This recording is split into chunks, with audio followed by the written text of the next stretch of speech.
All right, guys, give you a minute to gather around. Everybody, come on in, gather around. All right, so today is March 6th. We are on the second trial down here in Oregon. See if I can get you a view. Can you see the Patriots? There's a group of Patriots beyond those two cars across the street. They're having their lunch. I'm going to go ahead and skip that portion of events right now so I can get to you and let John Lamb and Kelly Stewart take a little bit of a break and enjoy their lunch today, if y'all don't mind. I'll be sure to tag them as soon as this is completed. Hello, everybody. I'm going to get right to the notes, so I can't answer the questions right now. But hello to all of you. Appreciate you jumping in here. Sat in and got to have a full court observation today. Jason Patrick, Dwayne Emmer, Jake Ryan, and Daryl Thorne, as you know, are on trial for the second trial here, March 6th in Oregon. Right off the bat, we had an audio exhibit number 1267, audio issue, whether the audio should be allowed or not. It's an interview with Emmer and Pete Santilli, reference to terrorists, and indicates Mr. Emmer's state of mind. The audio portion is in red in the transcript itself, so there's a transcript, and then they redacted everything that's in red is redacted, is basically what they're saying, so we're not going to see that. Pete's statement about being called terrorist in this video. So basically, I think if I recall correctly, Pete made a lot of references, and potentially in this video said that, you know, these people here at the resource center are being called terrorists. And I think, and it looks like that's being redacted. It's requested to be in red.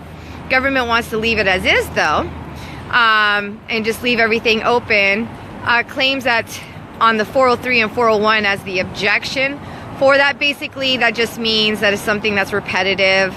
Anna Brown overruled the government's objection and asked them a few more questions about certain lines of the transcripts. They worked it out, negotiated, hashed it out. Then they went over the list of some witnesses today. We've got Michelle Fiore coming up here pretty soon. Right now, I just left the trial with Jeff Banta on the stand as a witness, and he will continue to be a witness when I return. And then shortly after that will be a few more. But here's all the witnesses, and I can probably tell you whom I've already seen. I'll go over a few notes and some highlights on that. So far, I've seen Dwayne Schrock on the stand. He did a great job, by the way. Government obviously objected for him to be on the stand, but lost, saying that it was a cumulative. Again, that's that rule 401 or 403. My son is calling. My son should know better. Michael Aspen, when I'm live streaming, leave mommy alone. Anyways, love you. So Dwayne Schrock, government objected due to a cumulative for rules 401 and 403, and also for evidence is already listed in the record. Well, you know, he had a different observation. This is a different trial. And anything that was testified about before on the record may not necessarily be the specifics that when he wants to testify and take the stand and answer certain questions, or what the defense would like to see put out. So the judge overruled and allowed for that. Terry Linnell took the stand, observed that already. Of course, the government had some specific concerns on that, but she also had specific observations that the judge accepted. And said she'd be a short witness, but it lasted longer. Jeff Banta, as I told you, took the stand, and will continue when I get back. Let's see here. We got Dwayne Emmett. There was no objection for that at all. We'll testify regarding conversation with Shauna Cox. We've got Dan Ryan, and he did already testify. Dan Ryan is senior Ryan, Jake Ryan's father. Was fantastic. Can't wait to go over the notes there. We're going to see Sandra Anderson still today. I've seen her around in the courthouse in the witness room. Her husband, Sean, is there. It was great to see those two. Somebody named Matt Wondersea is supposed to take the stand. Didn't get a lot of information on that. Brad Thornton's statement was already read. So he had testimony, and a statement that was already transcribed or transcribed was read. And that went really well. Can't wait to touch on that. I hear that Lyndon Stanley Hicks, Cooper's father or stepfather and mother, are supposed to take the stand. BJ Soper, regarding a meeting on the 29th, supposed to take the stand. Chuck Stevenson, I didn't catch why, but he's supposed to take the stand. Todd Bethel, something about being Navy training and live streaming, he's supposed to take the stand. Nick Fisher did already take the stand. He did a really good job. Can't wait to go hit those notes. And a Brandon Rapola. Will Coleman will not be called that has changed. So I don't know that it has nothing to do with him not being found or discovered. It was actually just a decision in the end to not put Will Coleman on the stand. So there's also going to be 2 government witnesses, 2 BLM agents. We got a Chad Cardes and a Linda Beck that will take the stand and have not yet done that. Some notes real quick on Dwayne Schrock. He had contact with Ammon Bundy around December 15th, first time. Prior to that was just through watching YouTube videos. He's a neighbor of the Hammonds. He went to the fairgrounds meeting that was held, went to go find out what was going on. And that was, again, on December 15th. And then he also ended up down the road becoming a leader in the community of safety in town. And he described what that was for, to help inform, keep peace in the community, civil defense, so on and so forth. So a little bit of background for those that may not have known a little bit about what he was doing. But basically, he acted as a liaison between the community of safety and any questions or concerns they had, whether it be supportive or any other concerns that they truly had, especially with all the rumors and disinfo going around out there. They had every right to make sure, they act as a civil defense for their community. So he went there weekly, if not more often than that. About 2 to 3 times weekly is that pretty much what he testified. There were some times I think that his amount of time spent there increased. But he went there to talk to primarily Lavoy Finnegum, Ammon Bundy, and some of the others in regards to the happenings, the community meetings, the high school meeting, things like that. And then anything that anybody can go over and sit in on a committee with them to speak to what they're still doing over there, talking about the nullification when that came up for ranchers, basically getting rid of the BLM contract, things like that. There was a lot of that I do remember reporting on, and that was going on. But last time he actually went out was at the nullification ceremony to nullify the BLM contracts around January 25th, I believe. And he testified he brought ranchers out there to be informed, get educated, and some of those people were just curious and just wanted to meet people. He testified to never seeing long guns during the day, never saw firearms at the meetings. I believe I remember that being requested not to bring firearms to the community safety meetings, if I remember correctly. He had brought an accumulation of supplies to the ranchers often, and so did the other ranchers that visited that he invited to bring support. Again, I can testify, and my own personal observation is constant supplies were submitted, constant amounts of money, major amounts of money was donated consistently. I remember Pete Santilli and myself and maybe some others putting out a message out there constantly saying what their needs were. We had text messages that we copy pasted from some particular or specific requests that they had, and those needs were often met. If not, they were exceeded. Actually, I've seen the storage room and it was kept neat. So that was pretty amazing to see. I love seeing other people on the stand confirming what I already knew to be true and seeing it in court over and over again. I love that. So he was asked to describe the atmosphere. It was like going to a family reunion. As a matter of fact, several witnesses described things like the situation, like going to the campgrounds, or like you were camping, going to a family reunion. It was very peaceful. People were just resting or relaxing. Just never looked like a terrorist organization to me when I was there. And once again, many witnesses testified to the same thing, and none of us have spoken to each other about what we've seen or not seen, or our very specific observations, whether they differed or not. We have not done that. So everybody having their own observations. Some people I had met maybe or forgotten about, or I had never met, period, had the same conclusive observations as many of us have already stated over and over again. So it was pretty neat. He said it felt like a safe place to be. He said there was no knowledge to him of anyone impeding government employees, or anyone for that matter. He had said that he received a phone call from Ammon Bundy and agreed. And then that phone call, I think Ammon was about to reach out to him and tell him about the meeting in Grants Pass. And he he asked Dwayne Schrock, you know, what are you got plans today? What are you doing? And he said, I'm going over to Grants Pass. He said, well, Ammon said, well, I'm going to see you there then. So they worked that out, and then the Committee of Safety had submitted Ammon a letter. Now, prosecution asked this question: do you recall Ammon receiving a letter, or did the Committee of Safety submit a letter to Ammon Bundy asking them to leave? And the answer is a letter was submitted, but only 3 signatures out of 6 were put on that letter.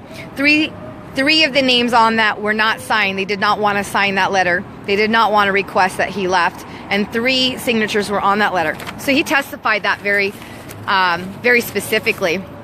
Some redirect questions were going on. It's not uncommon to have firearms. Number of people that may have attended with weapons, no weapons were, no weapons were found from him or noticed. No one was, told they had to be at the refuge, or that they couldn't leave the refuge, or that they couldn't exit the refuge. The goal, again, one more time, and I thought this was important, of the Safety Committee for Burns was to unite, teach for land use rights, etc. Terry Linnell took the stand. They asked how she first come to the refuge. She straight up said the FBI had asked her to go. And at one point, the FBI had trouble getting informants. And so they were reaching out to certain people, and she was a prior known informant in other cases in her local area down in San Diego. A briefing was given to her. In the briefing, she was told to look out for these names. That was Joe O'Shaughnessy, Ammon Bundy, Ryan Bundy, Blaine Cooper, Ryan Payne, John Ritzheimer. She had never been told to watch out for Jake Ryan, though, so that she specified that. Have you worked for the FBI before? She said 6 months, local level, San Diego, terrorism task force is what she helped with. When the defense, or was it prosecution? No, it was defense, used the word handler, or the term handler, she corrected that and said, I prefer to use the word agent. She arrived approximately on the 12th to Burns, Oregon, down at the refuge.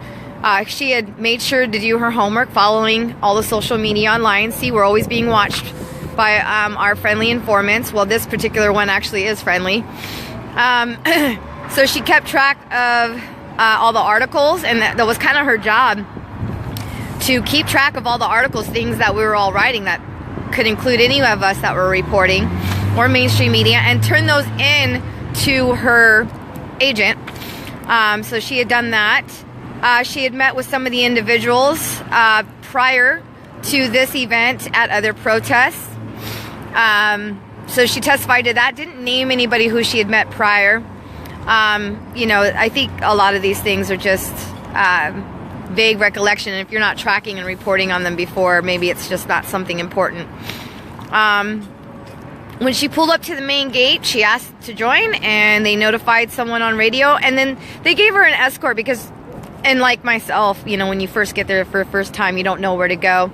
So if you request an escort, they would give you an escort. They wouldn't stop you or impede you. But the escort wasn't there to guard you either. It was basically anytime, if you ever needed an escort, and my first time there I did, was to get you to familiarize the grounds for you. Show you around, show you the bunkhouse and everything. I got there late at night the first night with Melina. I mean the second night, actually, because remember, I went there at midnight on January 2nd to January 3rd. But then Melina and I returned together later. And when we returned, we got there late at night, and the guys did give us an escort, showed us around, and let us rest, relax. It was, again, a very comfortable environment. So I imagine she experienced somewhat of the same. So that's probably what she meant by that. Allowed, she was allowed in. She was given a job to do in the kitchen, as we all know. She also signed in the sign-in book, and she was happy to volunteer. She worked at the Chow Hall. Let's see her. A lot of visitors were coming and going. She made a point to say that. A lot of visitors were coming and going. A lot of visitors were happy. They felt really good about being there. She felt that the people were really good herself. She was feeling good about being there. She tells how the media narrative was false. She got cut off, it got objected, and it was sustained. But she was beginning to jump in. She had a lot of information she wanted to give, a lot more. And sometimes they cut her off. This is one of those things where they told the jury they had to strike this information. But anyway, she was able to repeat, look, nothing illegal was happening, but the media was narrating out there as if they were criminals and terrorists, and that is not at all what she was seeing. She left Saturday before, and she put this out there before they killed one of the protesters. So she made sure to use those words. She was paid by cash. Didn't know that she was going to get a full allotment of pay. She only knew of the travel that she was to receive, but she ended up getting a fuller allotment of pay. But she mentioned that that was in cash. Saturday, she repeated one more time, before they killed someone. Before they killed someone. She verified that on a calendar. They put the calendar up on a screen, and they asked her about the dates. The Saturday before. This Saturday before, are you talking about that? She said, yes, that Saturday before they killed someone. Everyone was allowed in, to include the counter-protesters. She made sure to mention that. They were allowed in, as a matter of fact, daily. This is something I did not know. I'd seen them around often, but I did not know that they had been on the refuge daily. She said they were allowed in daily, and that there were no unlawful activities. Again, just putting out there everything's peaceful, and she's very specific to mention things about the guns, that the guns were not being utilized in an unlawful way or a threatening manner. She made sure to mention that there were just no unlawful activities going on. She says they kept trying to bait her in a question, the prosecution, about being empathetic or sympathetic to the folks that were there.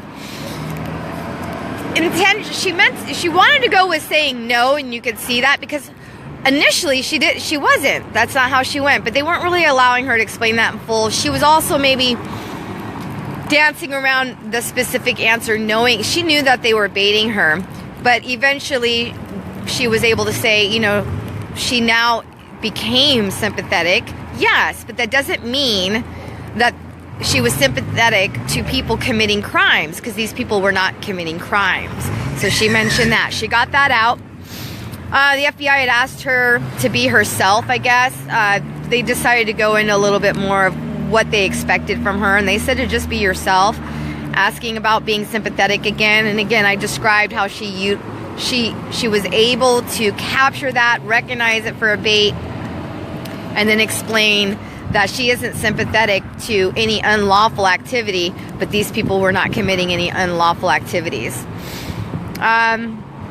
They asked about her interactions with Ammon Bundy, or at the meeting at the firehouse, and she said he just talked about land issues.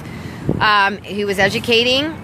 She reported to the FBI based on this nearby that there was no immediate end into sight. So some people were telling her after this meeting at the firehouse that, you know, there's not going to be an immediate end to this protest, this hard stand. But other people were reporting that, you know, it's probably going to end in a few days. So they were trying to bait her one more time and getting her to say only that there was never going to be any end, or no immediate end was to be seen. And she decided, no, see, that's what's wrong with these reports. And she got pretty pissy. She said, that's what's wrong with these reports. You say one thing, you capture that, when I reported also specifically that multiple people said that it most likely will end maybe in days. So she made sure to add that. There was an objection to that. Anyways, they go on. She confirms with the prosecution, yes, there were children there. There were rifles inside, things like that. Okay, now my notes are going to get really wet, and I got to get back inside. It's pouring, raining. My hair's going to be frizzy. I have so much more to tell you, but of course, none of us were going to let this go by and not talk to you at least a little bit, and I wanted them to take a break. So I'm going to head back over there for right now, get out of the water, and I appreciate you guys listening and being there, and I'll read the comments as soon as I can, and I'll talk to you guys later. Can't wait to tell you about the rest of the witnesses. Great testimony today. I think it's really going really well. Hi. I think it's going really, really well. I really believe, I mean, should I just put this out there? I really don't think they're going to be found guilty. There's no way. And if they are, that would just be absolutely the most shocking event in history for me.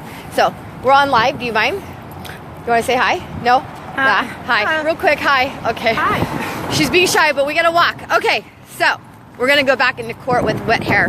Love you guys very much. Bye. All right, this is Staff Sergeant Mo reporting to you live part 2 for the March 6th trial. And we are going to continue off where we left off with Terry Linnell. Don't forget stolen valor. Crazy people. The Navy SEALs committed stolen valor. Yes. Illegal. So there were Navy SEALs there. I'm going to get to that part with the Navy SEALs. In closing remarks. Yeah, it was in today's closing remarks. Okay, guys, I'm totally out of order here, though, because I left off with Terry Linnell. So we're back to Terry Linnell. They're very excited about the Navy SEALs because they are known informants, but we do not have their names. But that's 3 more informants that were at least mentioned, and they had some activity there, and it was described as just crazy people. So they were definitely agitating and just undermining activities there and encouraging unlawful activity. Agent provocateurs. Agent provocateurs. Exactly what that is. Maybe I don't have to touch on that topic now because we're done with the Navy SEALs. So now you know about the Navy SEALs that are informants that were described in court as crazy people.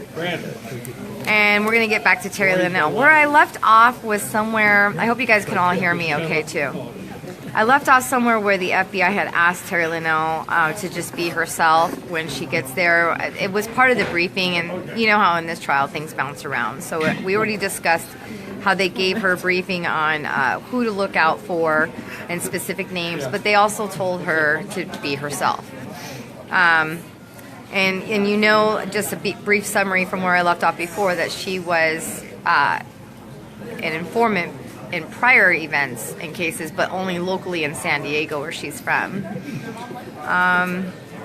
So they were consistently re-asking in many different forms and ways, trying to approach this as it was objected, and they being the prosecution, if she was sympathetic.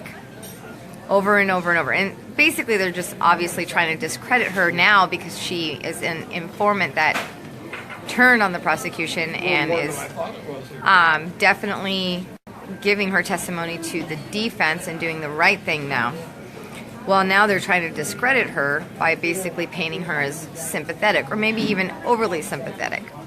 Well, when asking her, and she was forced to finally answer because she was dancing around the topic, not to avoid it, but to explain herself, that there was a point she started out as just the informant with no information to go on, does a little bit of research on her way there, she gets there, but honestly, in the end, yes, she was sympathetic. They murdered someone, something that she did not expect her government, the government she thought she was working for, to do good things to protect we the people from really bad people, but then she finds that she is in an event where there's no bad people and that they're good people and that all the people are visiting are happy to be there. They keep continuously, every witness continuously describes it like it was a family reunion or a camping event. Well, so does she.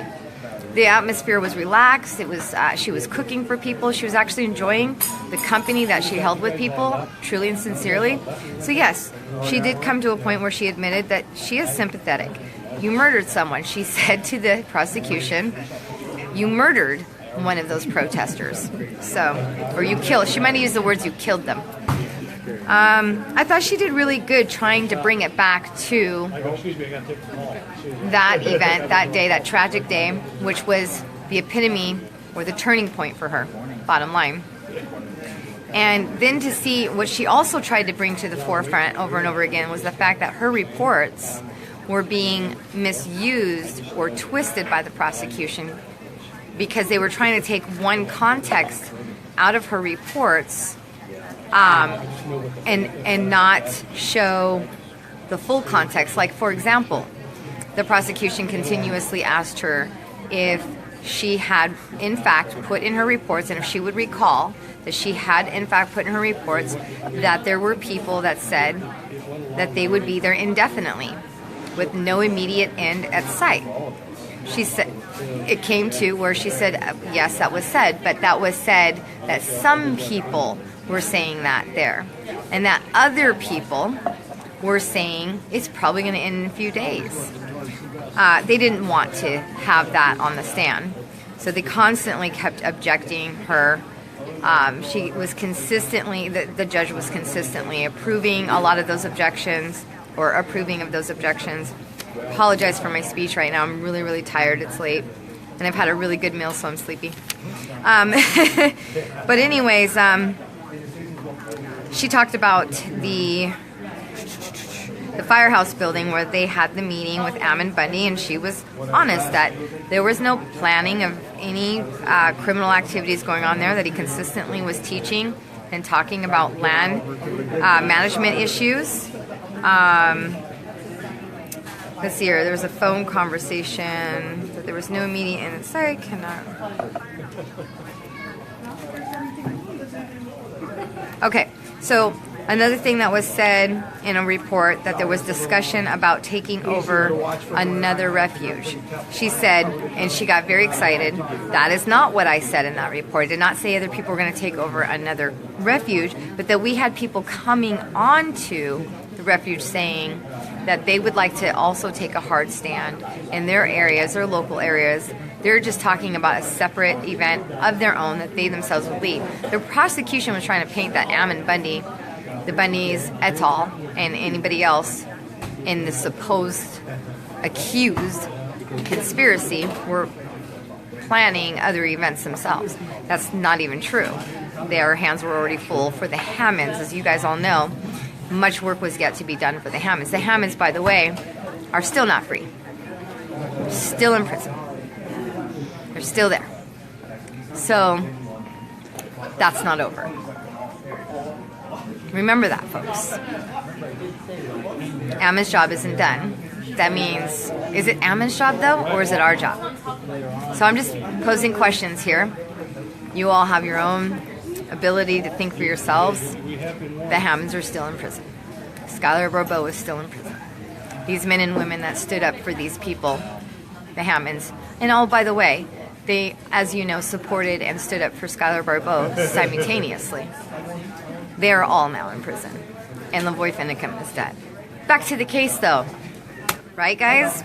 Those are just the facts that we're left with, and we, the people, are responsible, not Ammon Bundy. Us. But we're too busy fighting online. I'm just, mentioning that. But anyway, my sarcasm gets the best of me still, doesn't it, guys? I'm still sassy. So beyond that, let's see her. She goes into some facts. She got really mad about those reports I told you about. She admitted to the prosecutors, they asked, were children there? Yes. Were there rifles? Some, she said. Were there rifles inside and on the ground? Yeah.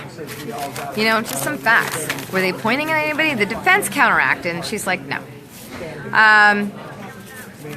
And she admitted when the defense counteracted, she's like, I had guns at every door of her own door. She's like, I have guns at every door. Terry Linnell said that. So, yeah, everybody was talking about, I have my own guns. Guns, Second Amendment, guns. We all have guns. And, other people and witnesses, and I'll get into that, they talked about having, guns are a common thing in their trucks, like people that came from Montana to help out. They came from Montana, they put all their guns are always in their truck, is what they were saying. It's a common thing. So the guns were already there with them because the guns would never have been removed from the vehicle unless they were hunting, using them. So the guns are always there. And they explained that to the jury and to us and to the court. That's just your Second Amendment right. So why guns are still being brought up in this commercial court of Admiralty, I don't know why. I don't know why guns are still being discussed there, because it's a foreign court, and the Second Amendment's not a foreign, it's not even on trial. Once again, the Second Amendment is not for sale, not negotiable, and it's not on trial. Not sure why that's being brought up. But it's good to see all the witnesses in defense and everybody speak to it and educate that court. That we need to do. And remember, guys, everything that we're seeing here, all the craziness I'm about to read to you that I witnessed today, remember what Ammon often said, the battle and the education continue in the court. That's what this is for, because this is a court of injustice. This is a court that is more backwards than I think Ammon even really originally understood. Any of us, for that matter. And we all know how wise and sound-minded he was. is. Okay, so Terry goes on to say she shares concerns in her reports about the sovereign citizens that were there.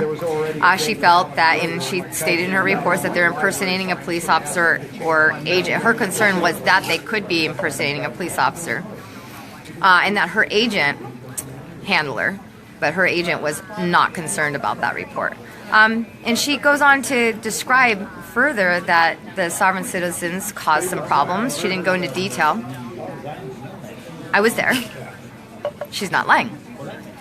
It was a problem, and eventually Ammon wanted to deal with that problem and not go that route, because self-appointing oneself to become a sheriff and a judge and things like that, that wasn't the route that that was going to be in the best interest for the Hammonds, nor was it going to be in the best interest for the people of Harney County and the safety community. This is still a nation of laws. If it's a supreme law under the Constitution, those are laws that we're going to want to work with. However, a lot of those things are overregulated, as you know, and that they're ignoring the supreme law, and they're implementing and inventing new laws that are unconstitutional. And so that's something we have to fight together. But the sovereign citizens caused a lot more confusion and chaos, giving really bad advice. And she felt that some people could be in a lot of danger because of that too. So she reported that's what she took the stand with. I would say somewhere after everything was said and done, I had the same experience where there was a lot of chaos. Not all sovereign citizens, but a lot of sovereign citizens were often coming to me, giving me information and magic documents that apparently, if I would just file them, me, Staff Sergeant Mo, your friendly activist journalist, would just file them for them. I don't know why the sovereign citizens couldn't file it themselves, if those are the magic beans to get everybody out, but apparently they wanted me to file it since I was in Oregon during the hearings, and apparently if I filed it, that would have been the magic solution and everybody would be free.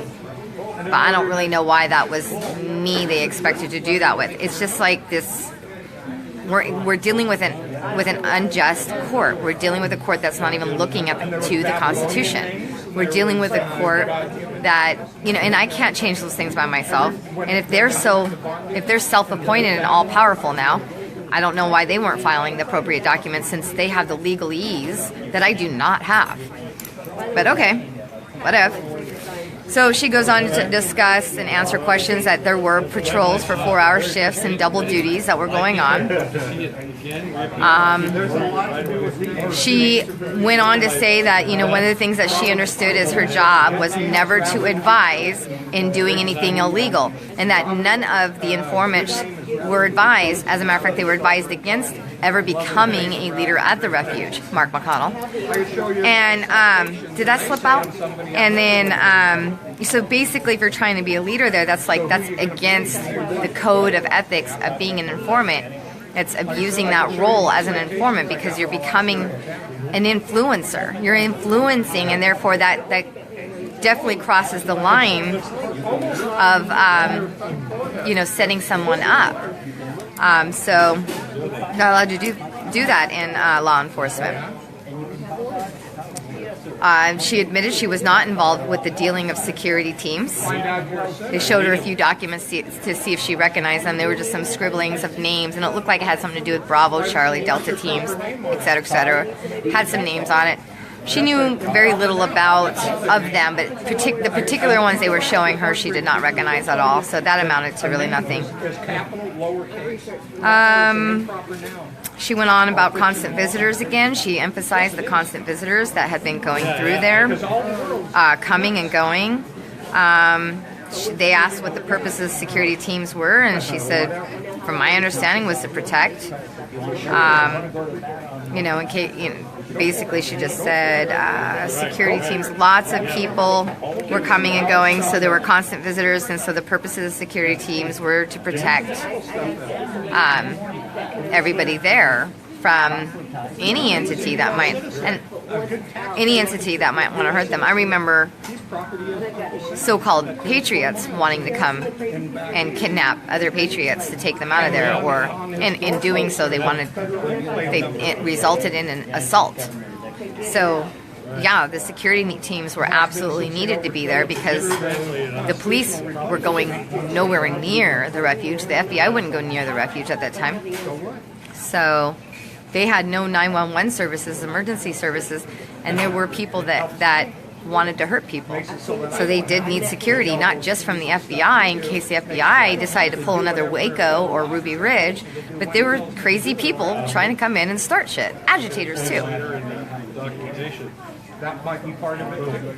What else? It was evident that they were trying to give the land back to the people, she said. That's what she observed. It was evident from the very beginning. She observed anti-protesters that came there daily and that were treated well. She said, I'm trying to read my notes.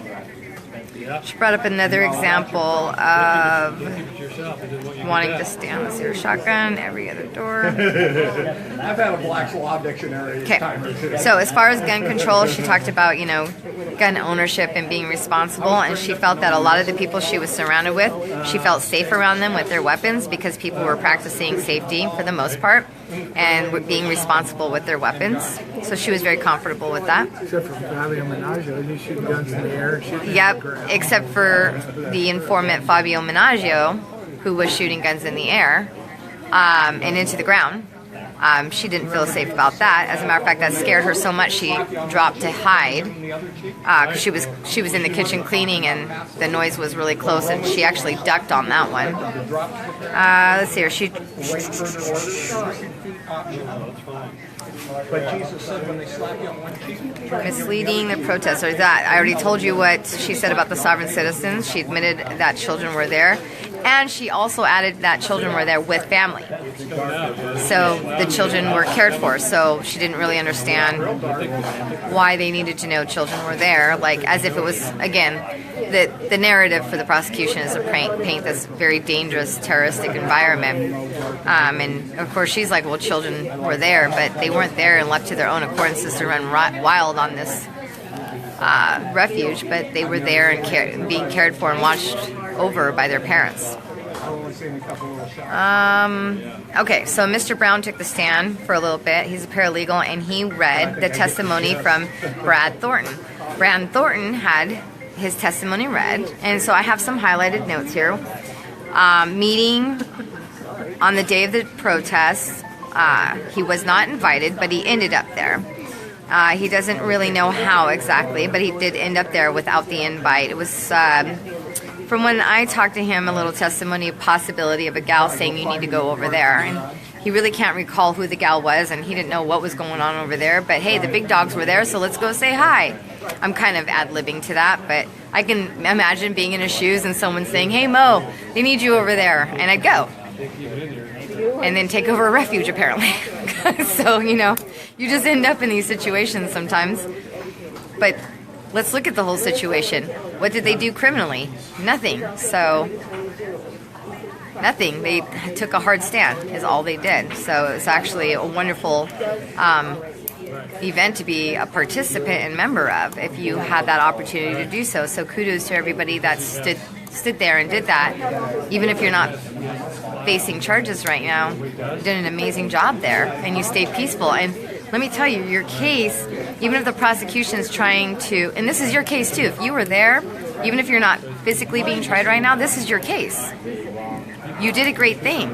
The prosecution is trying to tear that up with a false narrative. Yeah, that's their job, apparently, because the government's against us now. But think about how, in the face of all that injustice, all those people out there stood their ground when all the naysayers online were saying leave. I was kind of a naysayer. I was scared for about 48 hours until you guys saw me get online and say, you know what? I've been talking to Ammon and the guys, and I think this is the right thing to do. It took me a while, but other people took it to the next level and stood there with them in the freezing cold temperatures, switching out guard duty, cooking, cleaning, and I saw all that. So kudos to all of you, by the way. And the rest of this, I mean, the way the narrative's being painted about you people, and we all know you didn't do anything wrong. There's a ton of witnesses that are coming to the stand talking about all the great things you all did. Your name may not be coming up in the court documents, but I just want you guys to know, even if you haven't been arrested, even if your name's not in court right now, witnesses are testifying for you as well. That's how I look at it. Because sometimes the statements from witnesses are very generic and saying, in general, all these people were peaceful. All these people did these wonderful things. And these are all things I've been telling the audience.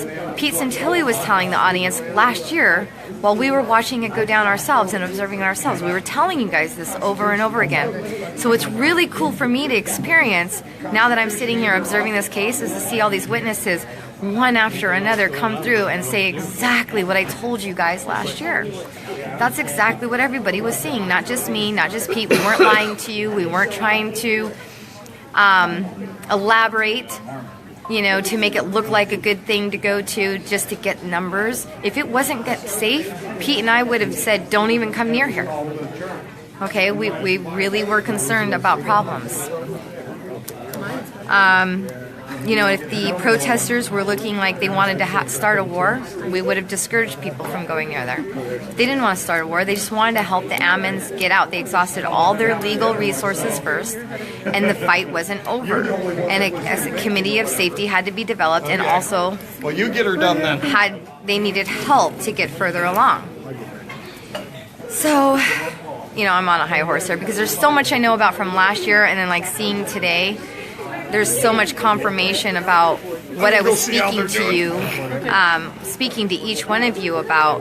There's just so much of it that was flooding into my memory. It's like I have PTSD from the refuge. I'm telling you, so much was flooding into my mind today about everything I once witnessed. And I just wish you guys, those of you that couldn't be there, I'm sorry you couldn't. Those of you that were teetering on the fence, I wish you'd heard me and Pete and other voices that were like, it's fine, get over here. Next time maybe somebody opens the van door and says, you want to do some Patriot shit? I think you might want to think about jumping in. I'm just saying, I know it sounds funny, but you might want more details than that. But we got to take these hard stands now because the corruption is that bad. You got to see what's going on in court right now. Kelly's been telling you, guys, get down here. You've got to see what's going on in court. I'm telling him to repeat what Kelly said. Guys, get down here. We have this week for this trial. Please get down here and observe what's going on in court. They are really trying to dismantle we the people. And they're doing it with these four right now. Yes, we got an acquittal last time. And I want to end this, you know, I have some more things I want to go over, more witnesses and everything, but for just because it's getting a little bit late and everything, and I'm on a high horse on a rant because I have so much on my mind from last year plus what I witnessed today as confirmation. I apologize for that. I apologize if I seem a little bit disorganized, but there's so much on my heart about what I learned from last year. It was all evolved. You know, Jason Patrick always says that it was, I had baptism by fire. So what you guys all saw was a girl evolving with new understandings about our Constitution and the oath that I took, and still with her head in the sand partially, and speaking to an audience to educate people that needed milk, not meat. But you know, you guys have evolved now in this last year. You're on meat, and your country's in trouble.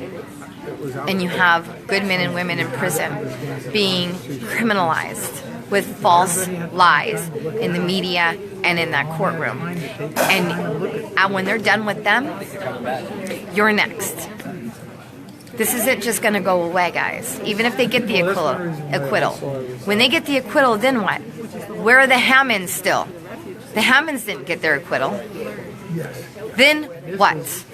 And why would we let this happen to our neighbor? It's coming to your doorstep sooner than you think. I don't want to end this on like a completely bad note, but I want you guys to know I've learned a lot in this last year, and me stepping back, I've learned a whole lot more in stepping back. I've thought about a whole lot more. And now, by the way, don't forget, I told you guys over and over again, when I get out of the National Guard, things are going to get a little bit more real. It is time for me to get radical, and it is time for you to get radical. But do you want to let me get radical by myself? Fine, I will. If you want me to go stand by myself, you're going to see some shit happen. I'm pretty much getting tired. And if I gotta fall to make you to light a fire under all your asses, fine, I'll take that fall. I don't feel like it, not much up to it, my body's tired, but y'all need to get radical. And before the feds freak out, when I say radical, I mean within our constitutional rights. Read your constitution, feds. We have rights. And this government has gone rogue. You've overreached, you've created an environment of tyranny, and the people have a right to stand up against it. And that's what you're going to see more of throughout this country, and I support that entirely. If it's peaceful, yes, that's important. There's a way to do it with a strong and firm voice and not be oppositional. I have no interest in opening fire on anybody. I have no interest. I don't care whether I had my weapon on me or not. But what I won't stand for anymore is shutting up or sitting behind the keyboard and fighting with other trolls. Why are you guys all standing for this? Why am I sitting in this courtroom witnessing this with just a handful of people? Why are they still in there? Why are the Hammonds still in there? Why is Lavoie not with us? That's okay though. He's in God's hands. He's in a better place than us. So what? He's gone. Now what? It's on us. Ammon's in prison. Now what? It's on us. You guys are all watching these trials like it's a damn theater, and that's what it is. That's what I saw on there today. It's a damn theater. Why should I even go over the rest of my notes? It was just freaking court theater. It's bullshit, guys.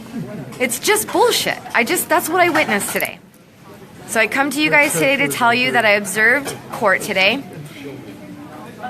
and it was bullshit. There is no evidence that anybody conspired, 2 or more people, to impede officers.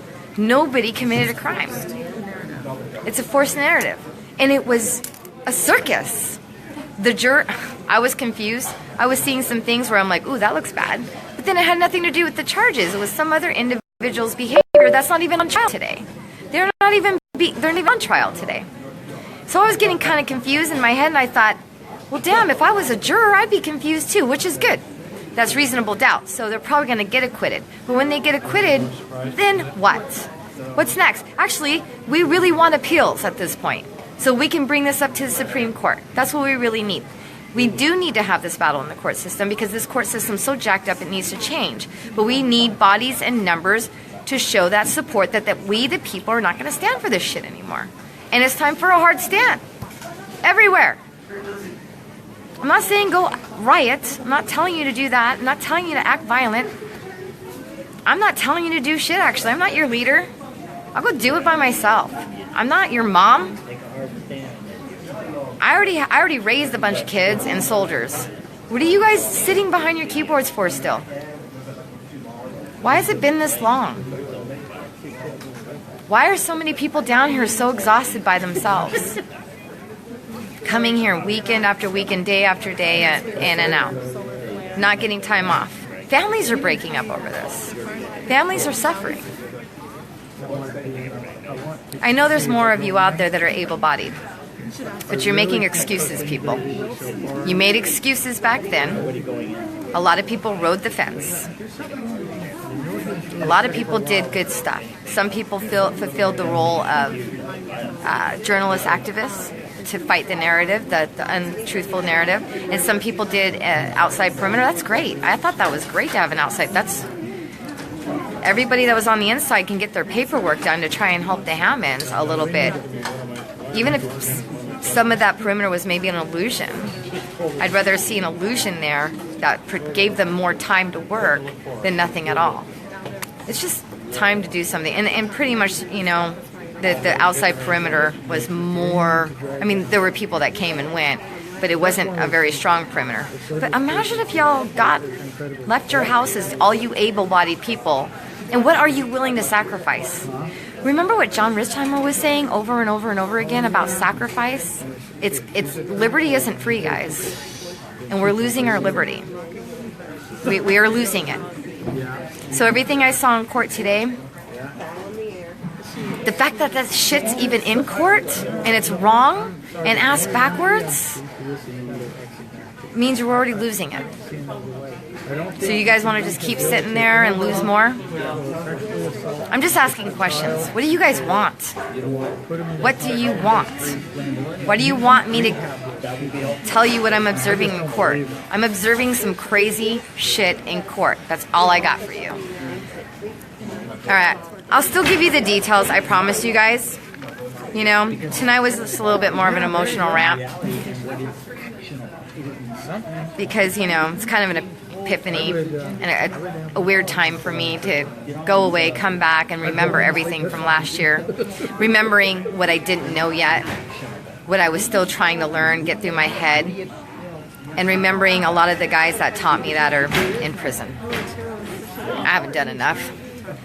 None of us are doing enough.